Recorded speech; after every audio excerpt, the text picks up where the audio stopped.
So these are the stone circles. These are the stone roads. Okay. And you can see that it's very huge. Yes. It's a huge structure here.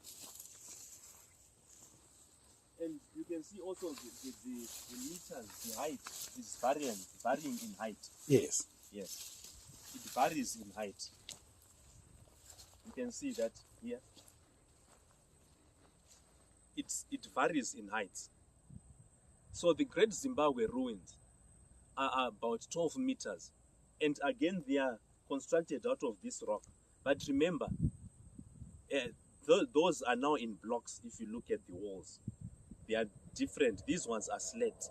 They are cut into slates. But the Great Zimbabwe ruins is also the same type of rock. Now people will also ask, there's a site which is in South Africa, which is known as Inzalo Yelanga or Adam's Calendar, where Baba Credo Mutwa was initiated into a Sanusi at that particular site, which is an ancient sundial or a megalithic structure that we have in South Africa, which is even older than Egypt. It's older than all these ancient civilizations that are being talked about in mainstream academia. And this site is a sacred site where the Sanusis were actually initiated. And Baba Credo Mutwa, having been initiated at that particular site, that site also is constructed out of this very rock that you see here. Okay. So we are now inside the structure, and you can see the walls. If you move to this side here, Okay. the walls here, we've got a height of almost 3 meters here. You can see some of the parts of the walls have actually collapsed. It's a collapse. These are collapses that have happened here. And when you come to this side, you can actually see my height as compared to the wall here where I am standing. You can see that it's actually a dry wall that is almost 3 meters in height. And this is sacred geometry, very intrinsic engineering that has happened here. That has never happened anywhere else in the world, to see a sacred geometry construct on the ground that can last for 25,000 odd years, still intact and not having moved an inch.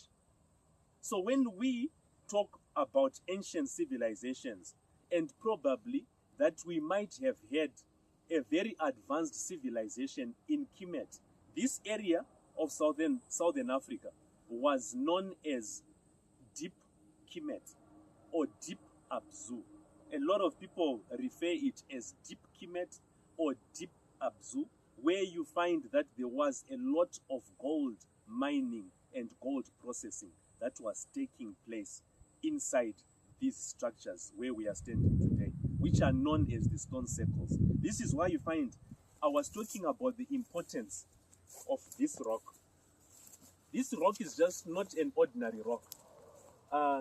The bedrock of this area, Waterville-Boven, is actually mud slate. Now, a lot of people don't know that this type of rock here, you cannot get it here in Waterville-Boven. You have to transport it from somewhere to come and build this structure. So a lot of people have been asking me questions to say, why is it that we get these stones from somewhere else and they come and build them? And I gave them the evidence that we don't have any quarries for this rock inside Waterville-Boven. But the nearest place is probably Swaziland, where they got this rock. And Swaziland has got a natural bedrock of this type. Okay. And you know Swaziland has got a lot of lightning activities. I can say it is number 4 in the world for lightning activities.